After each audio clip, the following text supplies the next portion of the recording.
पहला कुरिन्थियों, स्थानिक कलीसिया और उसके काम।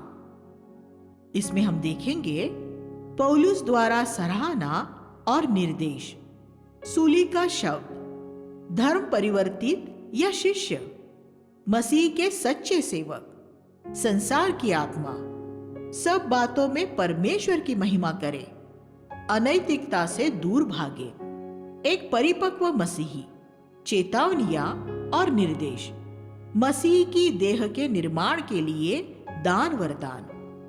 इस पत्री के दूसरे पद में हमें इसका विषय नजर आता है, परमेश्वर की उस कलीसिया के नाम जो कुरिन्थियुस में है।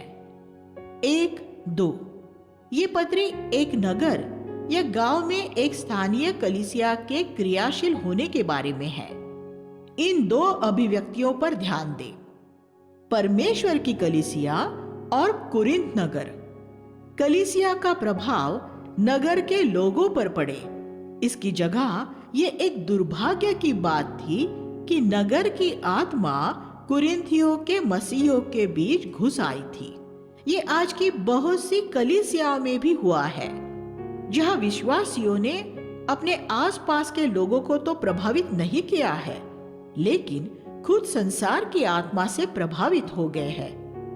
पौलुस ने कुरिन्थियों के मसीहियों की बहुत सी बातों के लिए आलोचना की, क्योंकि उनके बीच में बहुत बुराई फैली हुई थी। लेकिन उन बातों के बावजूद जो उसे उनसे कहनी थी, उसने फिर भी अपनी पत्री का आरंभ धन्यवाद के साथ किया। ये हमारे अनुसरण के लिए एक अच्छा उदाहरण है। चाहे परमेश्वर की एक संतान में हमें बहुत सी गलत बातें नजर आ रही हो, फिर भी कुछ बातें ऐसी जरूर होती हैं जिनकी हम सराहना कर सकते हैं।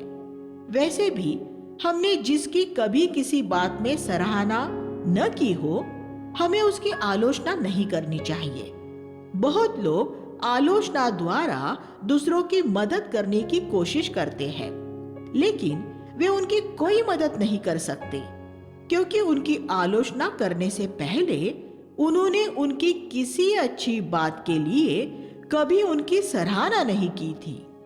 अगर मैं चौक से ब्लैक बोर्ड पर लिखूंगा तो मेरा लिखा हुआ आप देख सकेंगे, लेकिन अगर मेरे पास ब्लैक बोर्ड न हो और सिर्फ एक चौक हो, तो अगर मैं सही बातें भी लिखूं तो भी आप मेरा लिखा हुआ कुछ नहीं देख सकेंगे, क्योंकि मैं हवा में लिख रहा हूँगा और आपको मेरा लिखा हुआ कुछ भी नजर नहीं आएगा।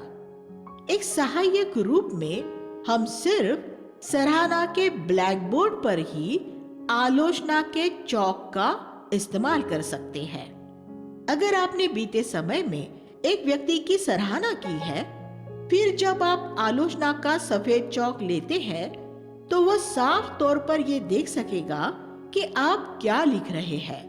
लेकिन अगर आपने उसकी कभी प्रशंसा नहीं की है, तो आपके पास लिखने के लिए कोई ब्लैक बोर्ड नहीं होगा। फिर आपकी सारी आलोचना के सही होने पर भी आप हवा में ही लिख रहे होंगे और उस व्यक्ति की कोई मदद न हो सकेगी। ज्यादातर विश्वासी हवा में ही लिख रहे हैं, इसलिए वे कुछ नहीं कर पा रहे हैं। मैं आपको एक ज्यादा अच्छा तरीका दिखाता हूँ। पहले उस व्यक्ति से प्रेम करें और उसमें नजर आने वाली किसी अच्छी बात के लिए उसकी सराहना करें। फिर आपके द्वारा बोला गया आलोचना का एक शब्द भी उसके हृदय की गहराई में उतर जाएगा और वह उसके बारे में कुछ करेगा। पौलुस की सराहना और निर्देश। पौलुस ने अपनी बात इस तरह शुरू की। उसने कहा, मैं तुम्हारे विषय में अपने परमेश्वर को निरंतर धन्यवाद देता हूँ। 1:4 पौलुस ने परमेश्वर को धन्यवाद दिया क्योंकि उन लोगों ने परमेश्वर की कृपा पाई थी। उन्हें पवित्र शास्त्रों का ज्ञान था और उनकी एक मसीही साक्षी थी। उसने परमेश्वर को धन्यवाद दिया क्योंकि उनके पास पवित्र आत्मा के दान वरदान थे। वे ऐसे विश्वासी नहीं थे जिन्हें आत्मिक दानों की कोई परवाह नहीं होती। वे बड़ी उत्सुकता से मसीह के लौटने की भी बाट जोह रहे थे। ये सब होते हुए भी इस कलीसिया में बहुत सी समस्याएं थी, लेकिन हम यहाँ पौलुस से एक पाठ सीख सकते हैं। पहले लोगों की सराहना करना सीखे। एक शिक्षिका ने अपनी कक्षा के बच्चों को एक कोरा कागज दिखाया। उस कागज के एक कोने में एक छोटा सा काला बिंदु था। उसने अपने शिष्यों से कहा कि वे कागज को ध्यान से देखें और जो उन्हें नजर आए वह लिखे। सबने यही लिखा, मुझे कोने में एक काला बिंदु नजर आ रहा है। शिक्षिका ने कहा, तुम्हें सिर्फ काला बिंदु ही नजर आया, लेकिन तुम में से किसी ने सफेद कागज के बारे में कुछ नहीं लिखा है। हम सब ऐसे ही हैं। एक व्यक्ति में बहुत सी सफेदी हो सकती है, लेकिन हमें उसमें सिर्फ एक काला बिंदु ही नजर आता है। दूसरे लोगों में बहुत सी अच्छी बातें होती है। हम पहले उन बातों को देखने पर अपना ध्यान लगाएं। जैसे परमेश्वर लोगों को देखता है, हमें भी अपनी आंखों को वैसा ही देखने वाली बनाना होगा। इसके बाद पौलुस ने उन्हें उनकी कमियों के बारे में बताया। सराहना का ब्लैक बोर्ड लगा देने के बाद अब वह उस पर उन्हें सुधारने की बातें लिख सकता था। उसने कहा, तुम में से कोई कहता है मैं पौलुस का हूँ, तो कोई मैं अपुल्लोस का हूँ, और कोई मैं कैफा का हूँ, और कोई कहता है मैं मसीह का हूँ। 1:12। वे इस तरह बढ़ गए थे जैसा बंटवारा आज मसीही धर्म पंथों में है। हर एक पंथ का अपना एक लोकप्रिय प्रचारक था। एक समूह अपने आप को दूसरे से ज्यादा पवित्र समझता था और ये कहता था हम मसीह के हैं। क्या आप सोचते हैं कि जिन्होंने ये कहा कि मैं मसीह का हूँ तो वे दूसरों से ज्यादा आत्मिक थे? नहीं, वे शायद कलीसिया में सबसे ज्यादा घमंडी लोग थे जो दूसरों को नीची नजर से देख रहे थे, क्योंकि वे ये सोच रहे थे कि सिर्फ वे ही मसीह की देह है, जैसा आजकल के बहुत से मसीह समूह भी सोचते हैं। उन्हें उन दूसरी कलीसियाओं के विश्वासियों की सराहना करनी चाहिए और उन्हें मूल्यवान जानना चाहिए जो हमारी कलीसिया के नहीं हैं। ये न सोचे कि क्योंकि आपकी कलीसिया गैर धर्ममतीय या अंतर धर्ममतीय है, इसलिए वह धर्ममतीय कलीसियाओं से ज्यादा आत्मिक है। मैं कुछ ऐसे गैर धर्ममतीय कलीसियाओं के सदस्यों से मिला हूँ जो बहुत ही अहंकारी और मक्कार थे, और मैं कुछ ऐसे धर्ममतीय कलीसियाओं के सदस्यों से मिला हूँ जो सबसे ज्यादा नम्र और दीन लोग थे। फिर पौलुस ये पूछता है, तो क्या मसीह विभाजित हो गया है? क्या पौलुस तुम्हारे लिए सूली पर चढ़ाया गया था, या तुम्हें पौलुस के नाम से बपतिस्मा मिला था? 1:13। पौलुस तो लोगों को बपतिस्मा देने से भी बचता था कि कोई इस बात में डींग न मार सके कि मैंने पौलुस द्वारा बपतिस्मा लिया है। 1:16। 1:17 में पौलुस ने एक विषय वस्तु की शुरुआत की जो पहला कुरिन्थियों के अंत तक बनी रही है, सूली का वचन। कुरिन्थियों जैसी एक शारीरिक कलीसिया की अनेक समस्याओं का क्या हल हो सकता है? सूली का वचन। सूली की कथा नाश होने वालों के लिए मूर्खता है, लेकिन उद्धार पाने वालों के लिए ये परमेश्वर की सामर्थ है। 1:18। सूली का वचन। सूली का वचन क्या है? ये यीशु के जीने का तरीका है। अपनी कमजोरियों को जानना, दूसरों की गलतफहमियों का शिकार होना और उनके द्वारा अस्वीकार किया जाना, पलटकर कुछ न करना और मनुष्य से कोई गौरव और आदर नहीं चाहता। पौलुस 2 कुरिन्थियों 13वां अध्याय 3-4 में भी इसकी बात करता है। और फिर पौलुस कहता है, हे भाइयों, अपने बुलाए जाने पर तो विचार करो। तुम में से ज्यादातर न तो बहुत बुद्धिमान, न बहुत कुलीन और न बहुत शक्तिमान हो। ये सूली का शब्द है। परमेश्वर ने संसार के निर्बलों को चुना है कि संसार के बलवानों को लज्जित करें। पहला अध्याय 26 से 28। जब यीशु ने अपने शिष्यों को चुना तो उसने अपने समय के बाइबल के ज्ञानियों को लज्जित करने के लिए अनपढ़ मछुआरों को चुना था। गमलीएल बाइबल सेमिनरी का प्राचार्य और हनन्या और कैफा धर्माध्यक्ष आर्च बिशप थे, लेकिन यीशु ने पतरस, याकूब और यूहन्ना को चुना जो अनपढ़ मछुआरे थे कि फिर वे नई वाचा के अग्रदूत होने के लिए उसके पथ प्रदर्शक प्रेरित हो। यीशु ने ऐसे अनपढ़ और गंवार लोगों को चुना जो कठोर परिश्रम करने वाले, ईमानदार और बड़े दिल वाले थे। ये उसने अपने समय के धार्मिक समाज के चतुर लोगों को लज्जित करने के लिए किया था। वह आज भी यही कर रहा है। लेकिन ये ध्यान दे कि यहाँ ये नहीं लिखा है कि परमेश्वर किसी बुद्धिमान व्यक्ति को कभी नहीं चुनता है। यहाँ लिखा है, तुम में से ज्यादातर। परमेश्वर कुछ बुद्धिमान लोगों को भी चुनता है, लेकिन उसके द्वारा चुने हुए ज्यादातर लोग मूर्ख ही होते हैं जो संसार की गिनती में कुछ नहीं होते। परमेश्वर उन्हें इस्तेमाल में हर्षित होता है जो कुछ नहीं होते।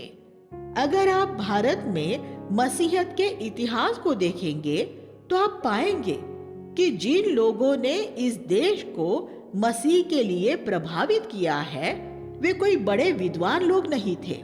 वे ऐसे सामान्य और उच्च शिक्षित लोग थे जो ईमानदार थे। परमेश्वर ने उन्हें लिया, पवित्र आत्मा से अभिषेक किया और सामर्थ के साथ इस्तेमाल किया। हम ये कभी न भूलें। परमेश्वर ऐसा क्यों करता है? इसलिए क्योंकि एक बुद्धिमान व्यक्ति जो उसकी विद्वत्ता की क्षमता से परमेश्वर की सेवा करता है, ये सोच सकता है कि परमेश्वर इस वजह से उसे इस्तेमाल कर रहा है क्योंकि वह बहुत चतुर है और वह इसमें घमंड करने वाला बन सकता है। धनवान लोग जो परमेश्वर के काम के लिए उदारता से देते हैं, ये कल्पना कर सकते हैं कि वे कलीसिया के लिए बहुत मूल्यवान है क्योंकि उनका धन सुसमाचार फैला रहा है। ऐसे लोग बड़े धोखे में पड़े होते हैं। परमेश्वर सुसमाचार को फैलाने में हमारी बुद्धि और धन का इस्तेमाल कर सकता है, लेकिन उसे इनमें से किसी की जरूरत नहीं है। उसने पहली शताब्दी में अद्भुत रीति से गरीब और अनपढ़ लोगों द्वारा सुसमाचार फैलाया था।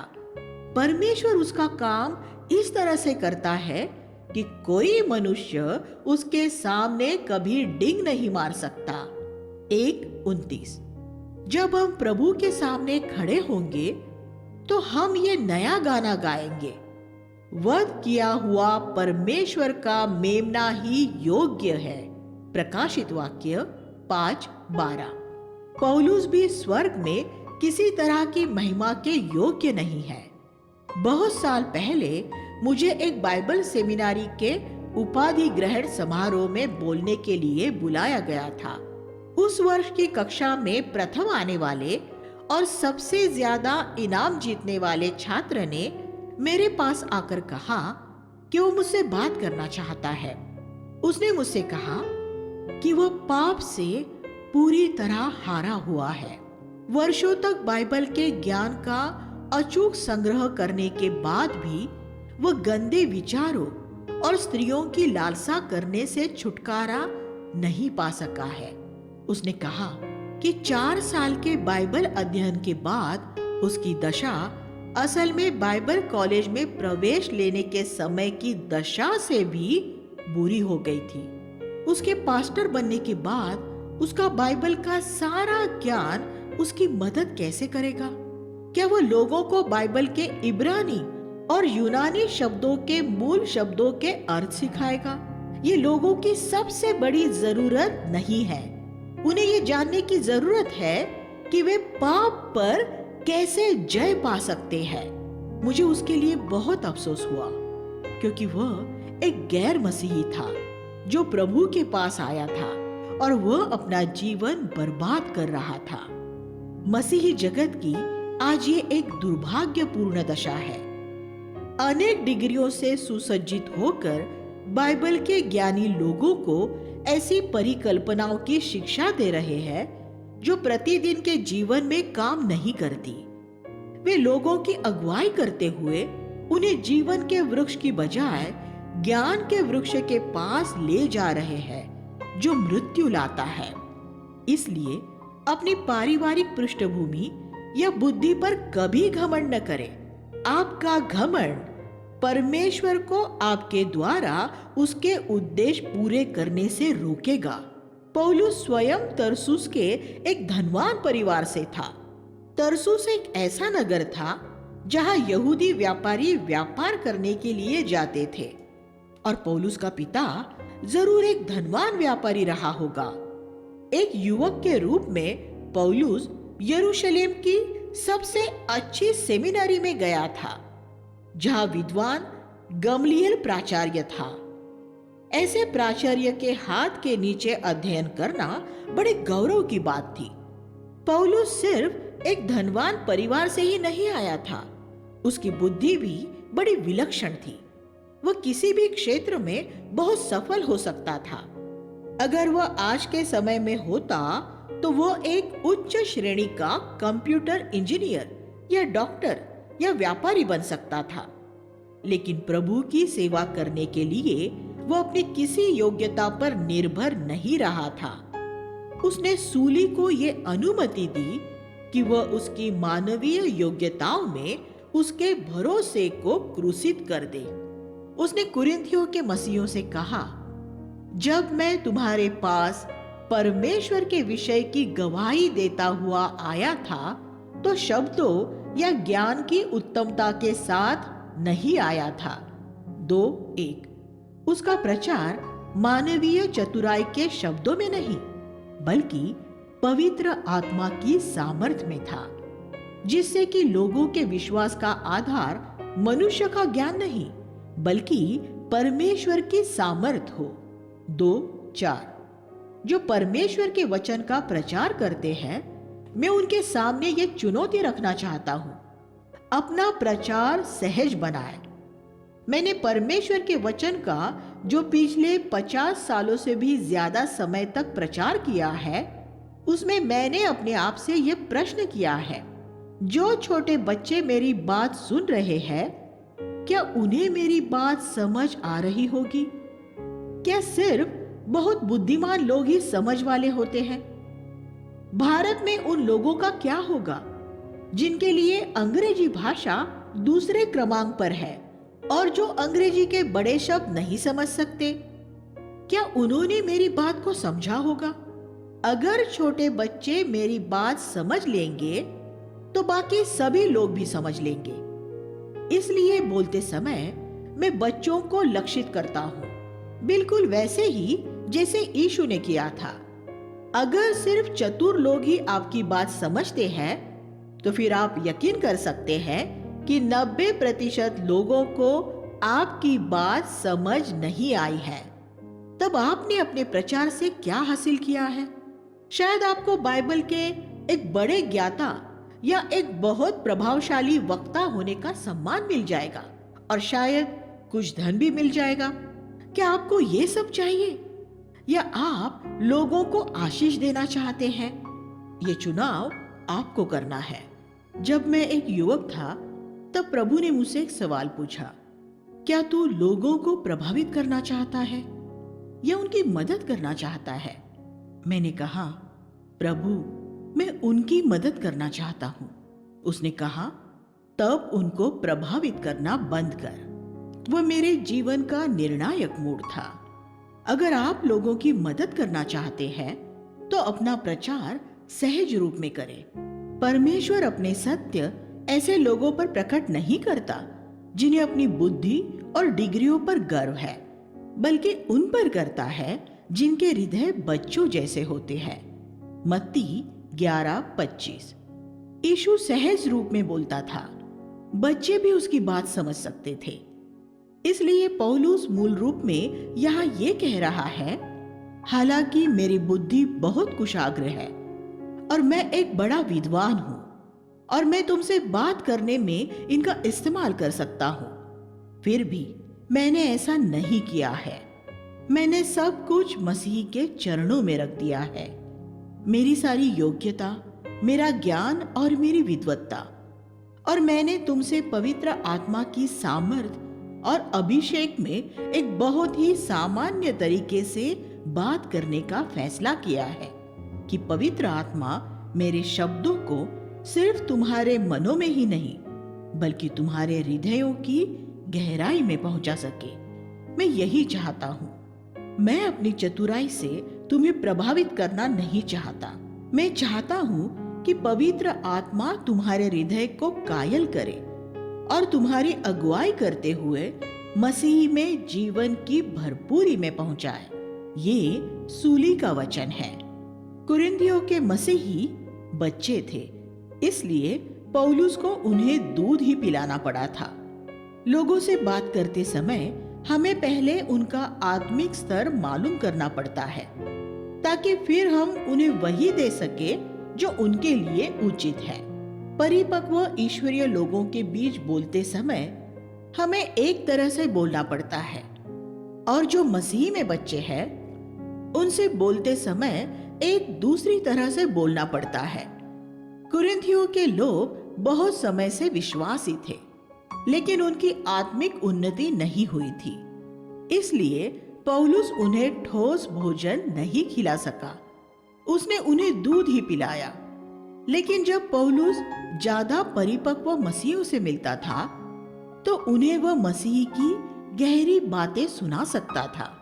2:6 परिपक्व मसीहों के साथ हम जैविक और आत्मिक मसीहों के बीच के फर्क की बात कर सकते हैं और जैविक जीवन को मौत के घाट उतारने की बात कर सकते हैं आदि। लेकिन बच्चों के साथ हम सामान्य बातों जैसे मन फिराव, पापों की क्षमा, दोष, अपराध बोध, गुस्से और गंदे विचारों पर जय पाने के बारे में ही बात कर सकते हैं।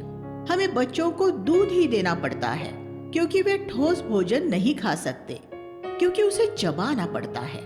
लेकिन परिपक्व लोगों से बात करते समय भी हम इस संसार की चतुराई से भरे विचारों द्वारा नहीं बल्कि परमेश्वर की बुद्धि से बोलते हैं। 2 अध्याय 6 और 7। परमेश्वर की यह बुद्धि को न तो मानवीय आंख से देखा जा सकता है, न मानवीय कान से सुना जा सकता है और न ही मानवीय मन उसे समझ सकता है। ये जरूरी है कि पवित्र आत्मा उसे हम पर प्रकट करे। 2 अध्याय 9 और 10।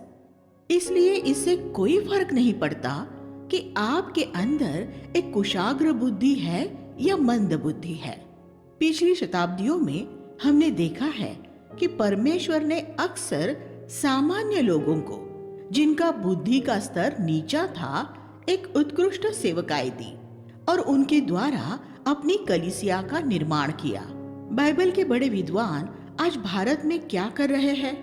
वे गांव में जाकर लोगों को मसीह के पास नहीं ला रहे हैं, नहीं, वे बाइबल स्कूलों में पढ़ा रहे हैं, बड़ी बड़ी सुसमाचारीय सम्मेलनों में अपने शोध पत्र प्रस्तुत कर रहे हैं और अमेरिका से आर्थिक समर्थन प्राप्त बड़ी संस्थाओं में निदेशकों के पद पर नियुक्त हो रहे हैं।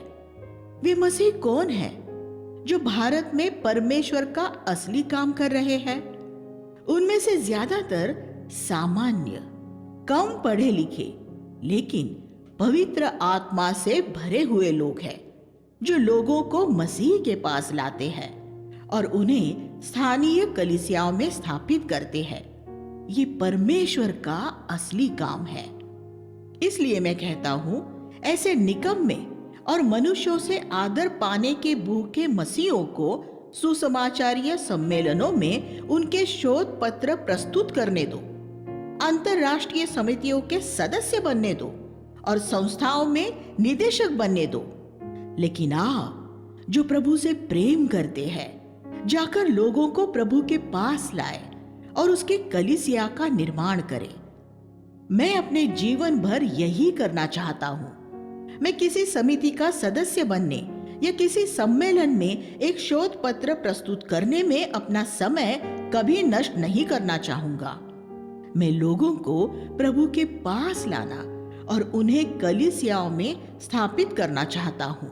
पतरस और पौलुस और बाकी सभी प्रेरितों ने यही किया था। धर्म परिवर्तित या शिष्य। अध्याय 3 में हम सुसमाचार प्रचार और कलीसिया के निर्माण के बारे में पढ़ते हैं। कोई कहता है मैं पौलुस का हूं और मैं अपुल्लुस का हूं। 3-4। पौलुस कहता है क्या फर्क है, हम दोनों ही सेवक हैं। मैंने बोया और अपुल्लोस ने सींचा। 3-6। पौलुस ने सुसमाचार प्रचार किया, उसने भूमि को खोदा और बीज बोया। बाद में अपुल्लोस ने आकर उसमें पानी दिया। उसने भूमि नहीं खोदी और न कोई बीज बोया। वह करने की जरूरत क्या थी जब किसी ने वह पहले ही कर दिया था? अगर उसने फिर से भूमि को खोदा होता तो वह बीज का ही नाश कर देता। अब तो बीज को पानी की जरूरत थी, इसलिए अपुल्लोस ने वही किया। कुछ सुसमाचार प्रचारक उनके बोए हुए में किसी दूसरे के द्वारा पानी दे देने से बहुत अप्रसन्न हो जाते हैं। वे कहते हैं आप कहीं दूसरी जगह जाकर क्यों नहीं बोते, मेरे खेत में क्यों आते हो? लेकिन ये खेत आपका है या प्रभु का है? अगर आप परमेश्वर का काम कर रहे हैं तो वह परमेश्वर का खेत है, और जो आपने बोया है वह उसमें पानी देने के लिए अपने किसी दूसरे सेवक को भेज सकता है। पौलुस को इस बात की समझ थी, इसलिए जो अपुल्लोस कर रहा था वो उससे खुश था। लेकिन अगर आप अपने ही खेत में काम कर रहे हैं तो वह एक दिन लकड़ी, घास फूस और भूसे की तरह जला दिया जाएगा। 3 अध्याय 12 से 15। आज हो रहे ज्यादातर सुसमाचार प्रचार का ये दुर्भाग्य है कि लोग ये कहते हैं ये मेरा है, इसका परिवर्तन मेरे द्वारा हुआ है। इस वजह से परमेश्वर की दागबारी में बहुत से काम को दोहराया जा रहा है। बहुत से मसीही एक ही काम को बार बार किए जा रहे हैं और हर एक व्यक्ति वो काम नहीं कर रहा है जिसके लिए उसे परमेश्वर ने बुलाया है। अगर पौलुस ने बोया है तो क्या ये अच्छा नहीं है कि अपुल्लोस ने आकर फिर से न बोया बल्कि उसने पानी दिया है? इसमें एक कमजोर पौधा बड़ा और मजबूत पेड़ बन जाएगा। पहली शताब्दी में उन लोगों में इस तरह का आपसी सहयोग था। लेकिन ये अफसोसजनक बात है कि आज हम मसीही जगत में जो देखते हैं वह सहयोग नहीं बल्कि स्पर्धा है। इसलिए हम ये सीखें कि हम दूसरे व्यक्ति द्वारा किए गए काम को फिर से न करें, बल्कि एक दूसरे के साथ मिलकर काम करें और किसी भी काम को मेरा न कहे। प्रभु ने जो महान आज्ञा हमें दी वो सुसमाचार प्रचार करना है, मरकुस 16:15, और फिर उन्हें शिष्य बनाना और उन्हें वह सब कुछ सिखाना है जिसकी आज्ञा उसने दी है। मत्ती 28वां अध्याय 19 और 20। इस उदाहरण पर विचार करें। अगर आप 100 लोगों को एक पेड़ का ताना उठाए हुए देखें जिसे एक तरफ से 99 व्यक्तियों ने उठाया हुआ हो और दूसरी तरफ एक व्यक्ति ने उठाया हुआ हो, तो आप मदद करने के लिए किस तरफ जाएंगे? आज बहुत से देशों में 99% मसीही सुसमाचार प्रचार में लगे हुए हैं और सिर्फ 1% ही परिवर्तित लोगों को शिष्य बना रहे हैं और उन्हें एक स्थानीय कलीसिया में निर्मित कर रहे हैं। इसलिए मैंने तना पकड़े हुए 1% वालों की तरफ जाकर मदद करने का फैसला किया था। मैं उनके खिलाफ नहीं हूँ जो दूसरी तरफ है, उनकी भी जरूरत है, लेकिन वहां पहले ही जरूरत से ज्यादा लोग हैं। पौलुस और अपुल्लोस मिलकर काम कर रहे थे और उनके द्वारा मन फिराए हुए लोग प्रभु के लिए थे और उनकी कलीसियाएं भी प्रभु के लिए थी। पौलुस ने बोया और अपुल्लोस ने सींचा, लेकिन परमेश्वर है जिसने बढ़ाया। इसलिए सारी महिमा परमेश्वर को ही मिलनी चाहिए। पौलुस अपने और अपुल्लोस के बारे में कहता है, हमारा कुछ नहीं है और हम कोई नहीं है। 3:7। इस वजह से ही वे एक सुसंगत रूप में काम कर सके। दो ऐसे लोग जो कुछ भी नहीं है आसानी से एक दूसरे के साथ मिलकर काम कर सकते हैं। लेकिन जब दोनों में से एक ये सोचने लगता है कि वो कुछ है, तब समस्याएं पैदा होने लगती है। अगर आप कहीं एक स्थानीय कलीसिया का निर्माण करें, तो मैं आपको इस आधार पर एक सलाह देना चाहूंगा, क्योंकि मैंने भारत और दूसरी जगहों में प्रभु को 40 साल तक कलीसियाएं स्थापित करते देखा। आप पहले कुछ भी नहीं बन जाए और अपने सभी मन फिराए लोगों को कुछ भी नहीं बना दे, फिर आप एक अद्भुत कलीसिया बना सकेंगे। ऐसी कलीसिया जिसमें स्पर्धा नहीं, सहयोग होगा। एक ऐसी कलीसिया जिसमें उसके अगुए से लेकर एक नए मन फिराए हुए व्यक्ति तक सभी सिर्फ एक शून्य हो, तो वह जगत की सबसे अच्छी कलीसिया होगी। वे सब शून्य हो सकते हैं, लेकिन जब आप उन सब के सामने यीशु को रख देंगे जो एक है, तो सिर्फ 9 लोगों की कलीसिया की कीमत भी 100 करोड़ हो जाएगी। एक और उसके आगे 9 शून्य। इसलिए आप कुछ बनने का नहीं, बल्कि पौलुस और अपुल्लोस की तरह कुछ भी नहीं बनने का फैसला करें। फिर पौलुस आगे बढ़ते हुए एक बुनियाद रखने और उस पर निर्माण करने के बारे में बताता है। बुनियाद और ढांचा दोनों का महत्व एक जैसा है। पौलुस ने पहले एक बढ़ते हुए पेड़ का उदाहरण दिया था, बोना और पानी देना। अब वह एक इमारत का चित्र प्रस्तुत करता है। बुनियाद और ढांचा। पद 10 से 12। कलीसिया की बुनियाद सिर्फ मसीह है, सूली पर उसका सिद्ध प्रायश्चित, जिसमें हमारा कोई काम जुड़ा हुआ नहीं है। लेकिन फिर हमें ये मालूम होना चाहिए कि इस बुनियाद पर एक अनंत ढांचे का निर्माण कैसे होना है। आप किस तरह की कलीसिया का निर्माण कर रहे हैं? क्या वह ऐसी है जो आकार और गुणवत्ता में प्रभावशाली है? हर एक मसीह सेवक को अपने आप से यही सवाल पूछना चाहिए, क्या मुझे संख्या, आकार चाहिए या गुणवत्ता? हम सोने, चांदी और मूल्यवान पत्थरों से या लकड़ी, घास फूस और भूसे से निर्माण कर सकते हैं। 3:12। अंतिम दिन संख्या या आकार नहीं, बल्कि गुणवत्ता काम आएगी। तीसरा अध्याय 13 और 14। एक निश्चित धनराशि से आप जितना सोना, चांदी और मूल्यवान पत्थर खरीद सकते हैं, उसे कहीं ज्यादा मात्रा में लकड़ी, घास फूस और भूसा खरीद सकते हैं। इसलिए अगर आप कुछ ऐसा विशाल और भव्य बनाना चाह रहे हो जो लोगों को अभी और यहाँ प्रभावित करे, तो आप लकड़ी, घास फूस और भूसे का चुनाव करेंगे। लेकिन अगर आपको ये मालूम हो कि आपकी इमारत के पूरा होते ही उसे आग द्वारा परखा जाएगा, तो चाहे आपकी इमारत का आकार उस लकड़ी, घास फूस और भूसे की इमारत का सिर्फ 1% ही हो, फिर भी आप सोना, चांदी और मूल्यवान पत्थर ही चुनेंगे जो आग को सह सकते हैं। हम सब के पास सीमित समय है। हमारे पास जीने के लिए हजारों सालों का समय नहीं है। नया जन्म पाने के बाद हमारे पास प्रभु के लिए ज्यादा से ज्यादा 60 साल हो सकते हैं। तो आप ये 60 साल कैसे खर्च करेंगे? क्या आप कुछ विशाल लेकिन एक हल्की गुणवत्ता वाला बनाना चाहेंगे जो अंतिम दिन जलकर भस्म हो जाए, या आप कुछ ऐसा बनाएंगे जो चाहे छोटा हो, लेकिन सबसे तीव्र आग द्वारा परखे जाने पर भी टीका रह सके। बहुत से विश्वासी ऐसी कलीसियाएं बनाते हैं जो आकार में तो बड़ी होती है, लेकिन उनकी गुणवत्ता हल्की होती है।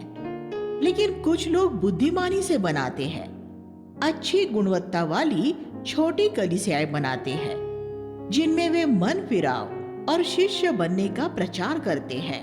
आंकड़ों के अनुसार ये पहली कलीसिया जैसी प्रभावशाली नजर नहीं आएगी, लेकिन एक दिन जब प्रभु सब कुछ आग से परखेगा तो लकड़ी, घास फूस और भूसे की विशाल इमारतें पूरी तरह नष्ट हो जाएंगी और उनका कुछ भी नहीं बचेगा। लेकिन जिन लोगों ने अपने पूरे जीवन खर्च करके शिष्य बनाते हुए छोटी इमारतें बनाई और जिन्हें दूसरे मसीहों ने तुच्छ जाना क्योंकि उनका काम बहुत बड़ा नहीं था, वे ये देखेंगे कि उनकी इमारत आग में से निकलकर अनंत में पहुंच गई है। तो आप अपना जीवन कैसे खर्च करेंगे? यीशु ने कहा, जाओ और सब जातियों के लोगों को शिष्य बनाओ। क्या आप कुछ ऐसा बना रहे हैं जो हमेशा के लिए बना रहेगा? ये वो सवाल है जो हमारे मनों में हमेशा बना रहना चाहिए। जैसा परमेश्वर चाहता है, क्या मैं उस तरह बना रहा हूं, उन सिद्धांतों के अनुसार जो यीशु ने सिखाए हैं?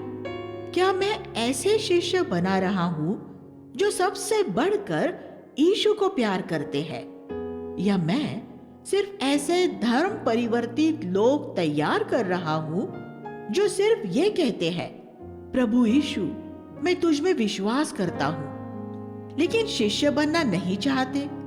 अगर प्रभु के सामने खड़े होने के दिन आप अपने जीवन भर के सारे काम को भस्म होता देखेंगे तो सोचिए कि आपको कितना पछतावा होगा। ये हो सकता है कि आप उद्धार पाकर स्वर्ग में चले जाएं, लेकिन आपको स्वर्ग में अनंत के लिए उस पछतावे के एहसास में रहना पड़ेगा कि आपने उस एक सांसारिक जीवन को बर्बाद कर दिया जो परमेश्वर ने आपको दिया था। मैं उस पछतावे में जीना नहीं चाहता। मैं सोने, चांदी और मूल्यवान पत्थरों से निर्माण करना चाहता हूँ। मैं यहाँ प्रभु के लिए एक गुणवत्ता से भरा काम करना चाहता हूँ। मसीह के सच्चे सेवक। अध्याय 4 में हम प्रभु की सेवा के बारे में कुछ और भी पढ़ते हैं।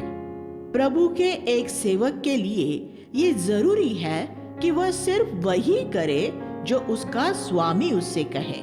4:2 लिविंग बाइबल। एक विश्वास योग्य दास होने का ये अर्थ है। ये सवाल नहीं है कि आप कितना काम करते हैं, लेकिन ये कि क्या आप सिर्फ वह करते हैं जो आपको प्रभु ने करने के लिए बोला है और जिस तरह से वह चाहता है कि वह हो। ऐसा होने के लिए आपको परमेश्वर की बाट जोहनी पड़ेगी और उससे पूछना पड़ेगा, हे प्रभु, तू क्या चाहता है कि मैं करूं? मैं सिर्फ वही करना चाहता हूं। उदाहरण के तौर पर, अगर आपने किसी को अपने सेवक के रूप में रखा हो तो आप ये नहीं चाहेंगे कि वो अपनी मर्जी से आपके लिए जो करना चाहे वह करता रहे। नहीं, आप ये चाहेंगे कि वह आपकी बात सुने और वही करे जो आप उससे करने के लिए कहें। लेकिन परमेश्वर ने अपने वचन में जो कहा है, ज्यादातर मसीही सेवक वह नहीं सुनते और उन ईश्वरीय सिद्धांतों का पालन नहीं करते। इसके बजाय वे परमेश्वर के काम को उस तरह करते हैं जो उन्हें सही लगता है, उनकी अपनी चतुराई से भरे विचारों के अनुसार, जो अक्सर सांसारिक होते हैं। प्रभु की सेवा करने के लिए वे अपने ही कार्यक्रम बनाते हैं और उनमें इतना धीरज नहीं होता है कि वे प्रभु के सामने बैठकर अपने लिए उसकी इच्छा जानने की बाट जोहते रहे। अध्याय 4 में पौलुस कहता है कि मसीह के सच्चे सेवक जो सूली के मार्ग में चलते हैं, वे इस संसार में आदर, नहीं पाएंगे। और इसमें सांसारिक विश्वासी भी शामिल है। परमेश्वर की कलीसिया में प्रेरित सबसे बड़े सेवक होते हैं। वे कलीसियाओं के प्राचीनों के लिए प्राचीन होते हैं। प्रेरित कलीसियाएं स्थापित करते हैं, प्राचीन नियुक्त करते हैं और उन प्राचीनों का मार्गदर्शन करते हैं। लेकिन संसार इन प्रेरितों को कैसे देखता है? मेरी समझ में परमेश्वर ने हम प्रेरितों को सबके बाद उन लोगों की नाई ठहराया है। 4:9 संसार की नजर में प्रेरित सामाजिक सीढ़ी पर सबसे नीचे है। वे ऐसे कैदियों की तरह है जिन्हें जल्द ही मृत्युदंड मिलने वाला है। उन्हें लोग घूर घूर कर देखते हैं। वे मूर्ख है, ठट्टों में उड़ाए जाते हैं, लात मारकर कभी यहाँ तो कभी वहां फेंके जाते हैं। 4 अध्याय 9 से 11 लिविंग बाइबल। पौलुस अपनी और दूसरे प्रेरितों की तुलना कुरिन्थियों के शारीरिक मसीहों से करता है। वह कहता है, तुम तृप्त हो, धनवान हो और संसार द्वारा बुद्धिमान समझे जाते हो, लेकिन हम संसार द्वारा तुच्छ समझे जाते हैं। ये संसार यीशु मसीह के एक सच्चे प्रेरित का आदर नहीं करेगा। संसार सिर्फ शारीरिक मसीहों का आदर करता है। अगर आप संसार से आदर पाना चाहेंगे तो आप भी अंततः एक शारीरिक मसीह बन जाएंगे। मसीह का एक सच्चा प्रेरित सुसमाचार के प्रचार से कभी धनवान नहीं बनेगा। जब भी आप किसी ऐसे व्यक्ति को देखेंगे जो सुसमाचार के प्रचार से धनवान बन गया है, तो आप यकीन कर सकते हैं कि वह मसीह का सच्चा प्रेरित नहीं है।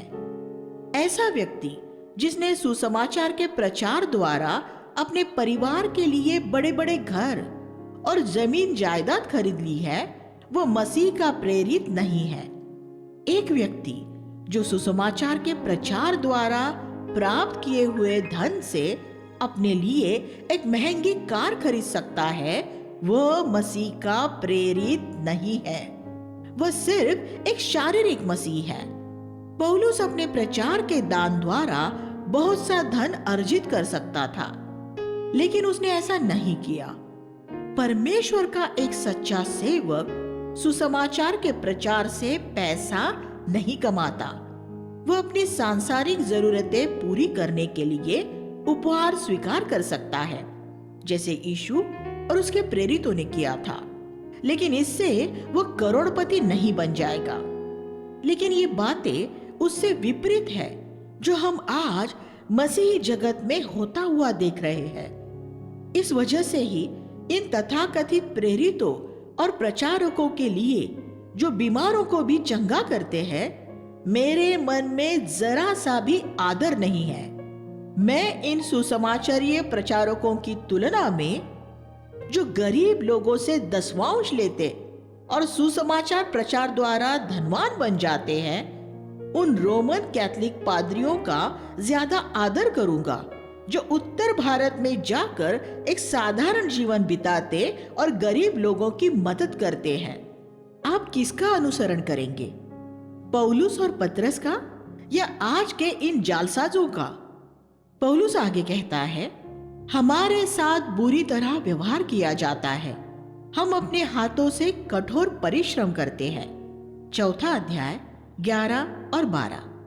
पौलुस आर्थिक रूप में अपनी देखभाल खुद करता था, लेकिन फिर भी उसकी बुराई की जाती थी और उसे बदनाम किया जाता था। लोग उसके बारे में झूठी बातें फैलाते थे, लेकिन वह उन्हें आशीष देता था। वह जहां कहीं भी गया, लगभग हर एक जगह में उसे सताया गया और वह संसार का मैल और सब वस्तुओं का कूड़ा करकट बन गया था। 4:13। इसका अर्थ है कि संसार ने उसे गंदे पानी के पाइपों में बहने वाले कीचड़ से ज्यादा और कुछ नहीं समझा था। उस समय के संसार के सबसे बड़े प्रेरित के साथ इस तरह का व्यवहार किया गया था। इसके विपरीत कुरिन्थियों के मसीहों द्वारा संसार द्वारा आदर किया जाता था और वे बड़े सम्मानित थे और वे इससे बहुत खुश थे। मुझे ये कहते हुए बड़ा दुख होता है कि मसीह जगत में अब इस बात की कोई समझ नहीं बची है कि परमेश्वर का सेवक होने का क्या अर्थ होता है। हमारा काम यह है कि हम अपने देश में ये दिखाएं कि परमेश्वर का एक सच्चा सेवक होना क्या होता है। ऐसा व्यक्ति होना जो कोई समझौता नहीं करता और अपने लिए संसार से कोई आदर नहीं पाना चाहता। परमेश्वर किसी भी धर्म ज्ञान की डिग्रियों या दूसरी सांसारिक योग्यताओं से प्रभावित नहीं होता। ऐसी योग्यताओं से शैतान भी नहीं डरता। ज्यादातर मसीह सिंहासनों पर बैठना और सम्मानित होना चाहते हैं। उस मार्ग में न जाइए। अपने पूरे जीवन भर परमेश्वर के नम्र और दीन सेवक बने रहे। अगर संसार और बेबीलोनी मसीहत भी आपको अस्वीकार करे तो भी एक सामान्य भाई या बहन बने रहे। क्या पौलुस को उन कुरिन्थियों से ईर्ष्या हो रही थी जो बड़े सम्मानित थे और सुख सुविधाओं में रहते थे? नहीं, उसे उन पर दया आ रही थी क्योंकि वह उनसे ज्यादा आशीषित अवस्था में था। उसने उन्हें लज्जित करने के लिए नहीं बल्कि उनसे एक पिता की तरह बात की। 4:14 परमेश्वर का एक सच्चा सेवक एक पिता होता है। वो लोगों को लज्जित नहीं करता। अगर एक छात्र कुछ गलत करे तो शिक्षक अपने छात्रों को लज्जित कर सकते हैं, लेकिन एक अच्छा पिता अपनी संतान द्वारा कुछ मूर्खतापूर्ण काम करने पर भी उसे लज्जित नहीं करेगा। लेकिन मसीही जगत में पिताओं और शिक्षकों का तुलनात्मक औसत दर 1 को 10,000। अगर एक पिता है तो 10,000 शिक्षक है। 4:15 पौलुस ने फिर आगे कहा, ये हो सकता है कि तुम सब बड़ी अद्भुत बातों के प्रचार कर रहे हो, लेकिन जब मैं तुम्हारे बीच में आऊंगा तो मैं तुम्हारा प्रचार नहीं सुनूंगा। मैं ये देखूंगा कि तुम्हारे जीवन में कितनी सामर्थ है, क्योंकि परमेश्वर का राज्य बातों में नहीं वरन सामर्थ में है। 4 अध्याय 19-20 पहले 4 अध्यायों में पौलुस सूली के वचन की नींव रखता है। फिर अध्याय 5 से वो कुरिन्थियुस की कलीसिया की समस्याओं से निपटना शुरू करता है। संसार की आत्मा कुरिन्थियुस की स्थानिक कलीसिया में घुस गई थी। अध्याय 5 पवित्र शास्त्र का एक मूल्यवान हिस्सा है, क्योंकि वह हमें सिखाता है कि प्रेरितों ने कलीसिया में पाप से कैसे छुटकारा पाया। संसार की आत्मा पौलुस यहाँ अनैतिकता से निपटता है। कुरिन्थुस के मूर्ति पूजक मंदिरों में बहुत अनैतिकता थी और वह आत्मा अब कलीसिया में घुस गई थी। कोई व्यक्ति अपनी सौतेली मां के साथ एक व्यभिचारी संबंध में था और उसे इस बारे में कोई पछतावा भी नहीं था। और कलीसिया के प्राचीन इतने डरपोक थे कि वे इस बारे में कुछ नहीं कर रहे थे। उनमें इतना नैतिक साहस नहीं था कि वे उस व्यक्ति को कलीसिया में से बाहर निकाल देते। वे शायद सज्जन कहलाए जाना चाहते थे। अगर एक प्राचीन किसी को कलीसिया में से निकाल देता है तो वह सज्जन कहलाए जाने की अपनी लोकप्रियता खो सकता है। दूसरे उसकी आलोचना करेंगे और ज्यादातर प्राचीन ये नहीं चाहते कि वे एक कठोर हृदय वाले व्यक्ति के रूप में जाने जाएं। बहुत से प्राचीन कलीसिया की शुद्धता से ज्यादा अपने सज्जन होने की ख्याति से ज्यादा प्रेम करते हैं। उनका लक्ष्य लोकप्रिय होना होता है और इस मामले में वे एक राजनेता की तरह होते हैं। एक ऐसा प्राचीन या पास्टर कलीसिया का नाश ही करेगा। यह संभव है कि पाप में रहने वाला ये व्यक्ति धनवान हो। ज्यादातर प्राचीन अपनी मंडली के धनवान और प्रभावशाली लोगों की गलतियों को सुधारने से डरते हैं और इसके अनेक कारण होते हैं। ऐसे लोग कलीसिया में बहुत दान देते हैं, वे प्रभावशाली होते हैं और जब कभी आप किसी कष्ट में पड़ते हैं तो वे मदद करते हैं। इसलिए पास्टर और प्राचीन ऐसे लोगों को नहीं छेड़ते। वे सिर्फ गरीब लोगों को अनुशासित करते हैं। लेकिन पौलुस को इससे कोई फर्क नहीं पड़ता था कि वह व्यक्ति धनवान था या निर्धन। उसने उसे शैतान को सौंप दिया और कलीसिया के प्राचीनों से उसे कलीसिया से निकालने के लिए, उससे कोई संपर्क न रखने के लिए कह दिया। 5:13। कभी कभी लोगों को कलीसिया से बाहर निकालना पड़ता है। यीशु ने कहा, पहले ऐसे व्यक्ति से जाकर अकेले में बात करो। मत्ती 18:15-18। अगर वह आपकी न सुने तब अपने साथ 2-3 लोगों को ले जाओ और उससे बात करो। अगर वह फिर भी न सुने और पाप करता रहे तो उसके बारे में पूरी कलीसिया से कहे। अगर वह फिर भी पाप के जीवन को न छोड़े तो उसे कलीसिया से निकाल दिया जाए। कलीसिया में एक अनुशासन की जरूरत है, वैसे ही जैसे एक घर में होती है।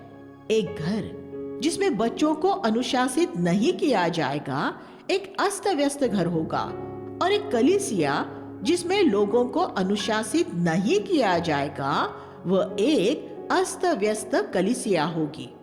जिस घर में बच्चों को अनुशासित नहीं किया जाएगा वह एक ऐसा घर होगा जिस पर बच्चे अपना कब्जा जमा लेंगे और पिता को एक कोने में असहाय दशा में बैठे रहना पड़ेगा। एक अनुशासनहीन कलीसिया में जिसमें कोई अनुशासन नहीं है, प्राचीन असहाय हो जाएंगे और दूसरे उस पर कब्जा जमा लेंगे। ऐसा बहुत सी जगहों में हुआ है क्योंकि प्राचीनों ने पवित्रता से ज्यादा लोकप्रियता को चाहा। इसका क्या अर्थ है? एक व्यक्ति को शैतान को सौंप दो कि उसके शरीर का नाश हो जाए। इसका अर्थ है कि शैतान को यह अनुमति दे दी जाए कि वह बीमारियों द्वारा उस पर हमला करे। सारी बीमारियां शैतान की तरफ से होती है और मुझे इसमें कोई संदेह नहीं है। परमेश्वर एक प्रेम करने वाला पिता है और कोई प्रेमी पिता अपने बच्चों को बीमारी नहीं देगा। परमेश्वर अपने बच्चों को कभी कभी बीमार होने दे सकता है, जैसा उसने पौलुस के साथ होने दिया था।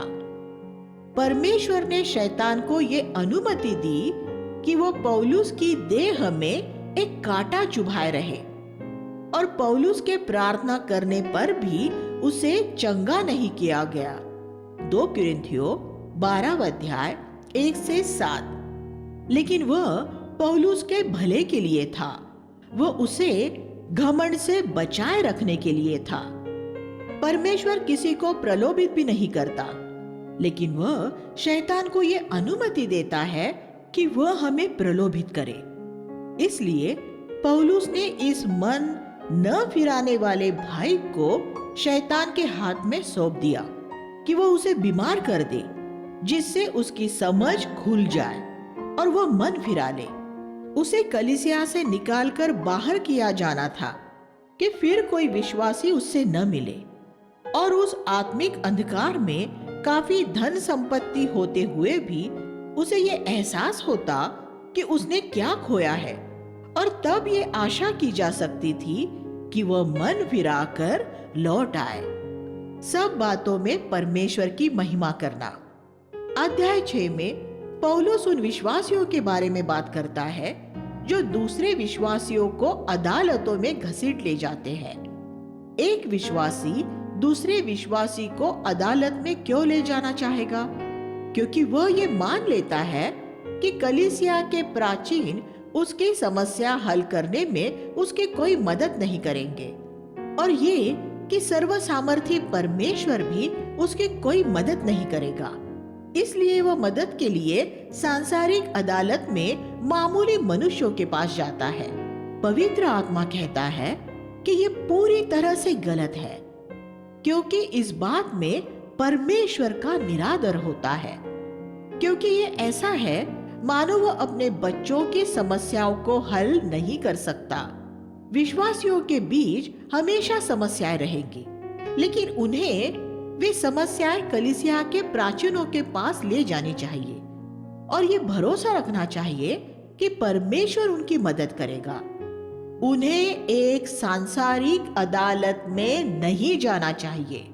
पौलुस आगे कहता है, अगर तुम्हारा साथी विश्वासी तुम्हारे साथ छल करता है तो तुम ही छल क्यों नहीं सह लेते। 6-7। लेकिन इसके बजाय वे एक गलती को ठीक करने के लिए दूसरी गलती कर रहे थे। वे अपने साथी विश्वासी को अदालत में ले जा रहे थे। पवित्र आत्मा कहता है, जो लोग ये करते हैं वे स्वर्ग में प्रवेश न करने पाएंगे। अगर आप एक विश्वासी को अदालत में ले जाएंगे तो आप कभी स्वर्ग में नहीं जाएंगे। 6-9। ये एक गंभीर पाप है क्योंकि इससे यीशु का नाम बदनाम होता है। यीशु ने कहा, जब तुम आपस में एक दूसरे से प्रेम करोगे तो इससे ही लोग जानेंगे कि तुम मेरे शिष्य हो। यूहन्ना 13:35।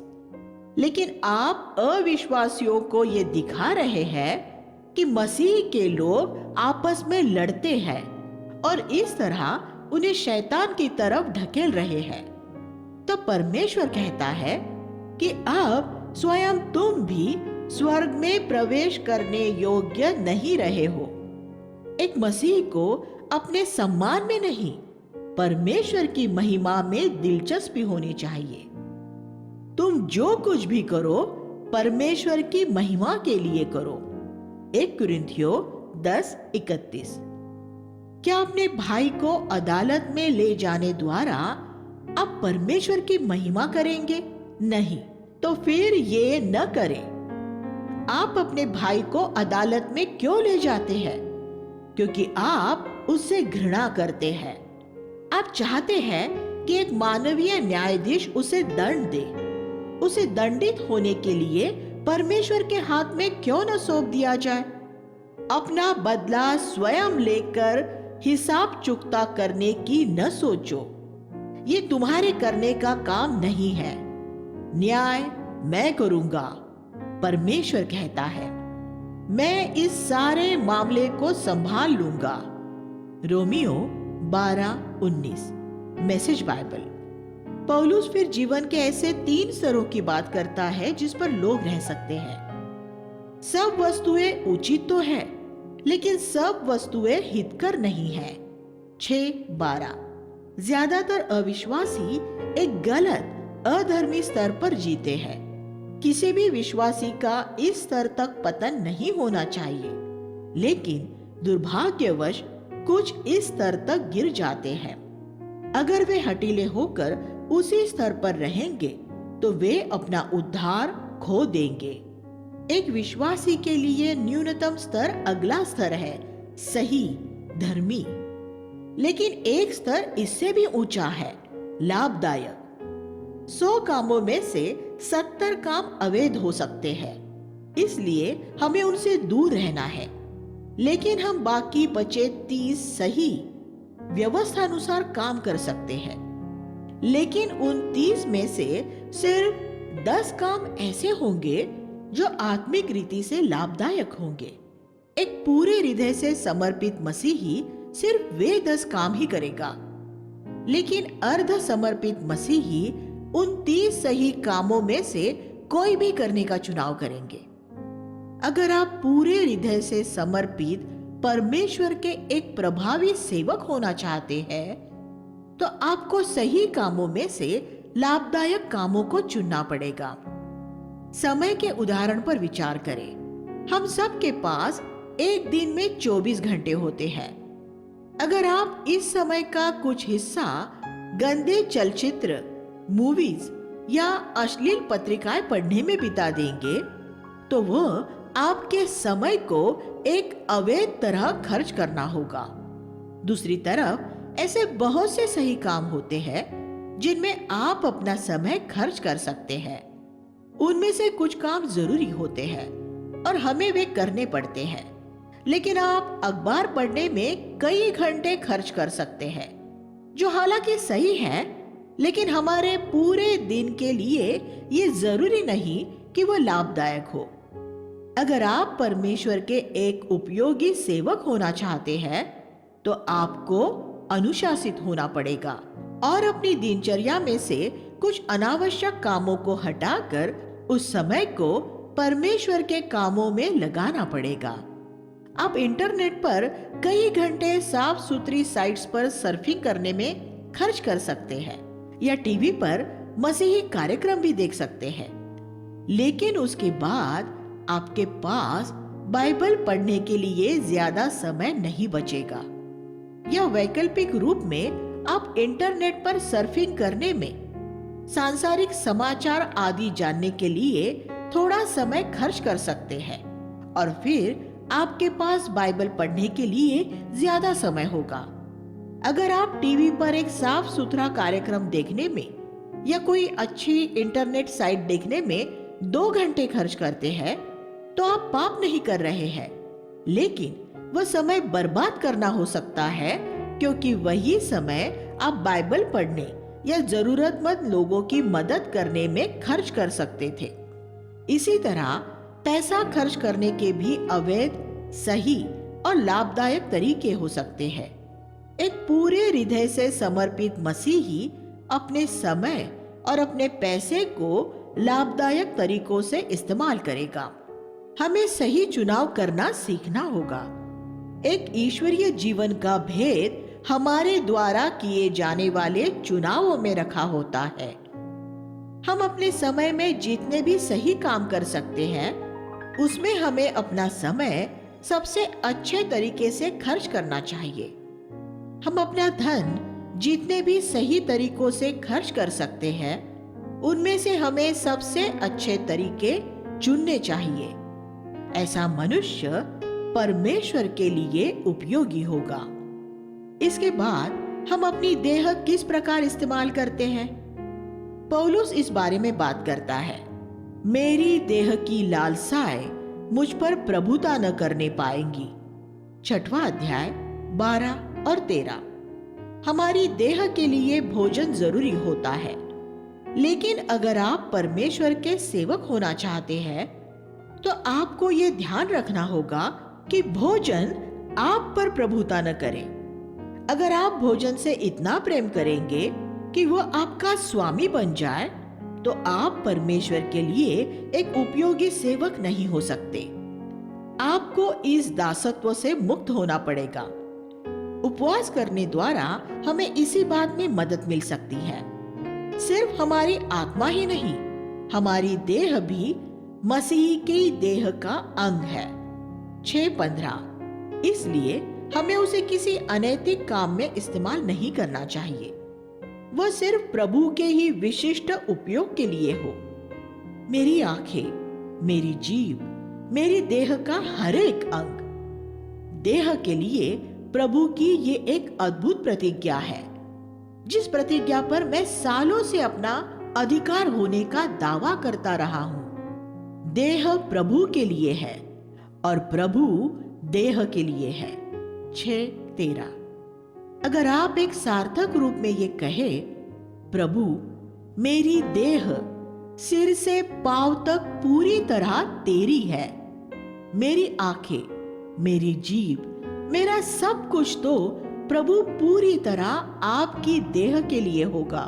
वह आपकी देह को उसकी सेवा के लिए तब तक पूरी तरह भला चंगा रखेगा जब तक वह चाहेगा कि आप उसकी सेवा करते रहे। वो उसको बीमारी से भी बचा कर रखेगा। जवान लोग भी थक सकते हैं, लेकिन जो अपनी देह प्रभु को देते हैं, वे आकाश में उकाब की तरह उड़ेंगे। हमारी देह पवित्र आत्मा का मंदिर भी है। 6:19। और इसलिए हमें उसे किसी भी तरह दूषित नहीं करना है। अगर आप एक कलीसियाई भवन में सिगरेट नहीं पीते, शराब नहीं पीते और व्यभिचार नहीं करते, तो आपको वह अपनी देह में भी नहीं करना है। क्योंकि परमेश्वर का असली मंदिर कोई भवन नहीं है, बल्कि आपकी देह है, क्योंकि तुम मूल्य देकर खरीदे गए हो। इसलिए अपनी देह के द्वारा परमेश्वर की महिमा करो। पद 20। इन 9 पदों का समूह 6वां अध्याय 12 से 20 पवित्र शास्त्र में ये एक ऐसा अद्भुत भाग है जो हमें बताता है कि हमें अपनी देह को कैसे इस्तेमाल करना है और परमेश्वर ने इसके लिए क्या प्रावधान किया है। मैं आपको इस पर मनन करने के लिए उत्साहित करना चाहूंगा, क्योंकि परमेश्वर की सेवा करने के लिए हमें एक स्वस्थ देह की जरूरत होती है। बहुत से मसीही चंगाई की बात करते हैं, लेकिन स्वास्थ्य चंगाई से अच्छा होता है। रोग से बचाव करना रोग का इलाज करने से अच्छा है। पेटू होकर बीमार पड़ने और फिर परमेश्वर से चंगाई के लिए प्रार्थना करने से कम खाकर स्वस्थ रहना ज्यादा अच्छा है। परमेश्वर से ये न कहे कि वो आपका चंगा करने वाला हो, बल्कि ये कहे कि वह आपका स्वास्थ्य हो। अपनी देह पूरी तरह उसको सौंप दे और कहे, तू मेरी देह का स्वास्थ्य है। तू जब तक चाहता है कि मैं पृथ्वी पर रहते हुए तेरी सेवा करूं, तो मैं तेरे लिए उपलब्ध हूं। मैं अपनी देह में तेरी महिमा करूंगा, क्योंकि तूने सूली पर मुझे अपने लिए खरीद लिया है। मेरी देह सिर्फ तेरी है। हमारी देह ऐसे घर की तरह है जिसे किसी ने खरीद लिया है, प्रभु ने।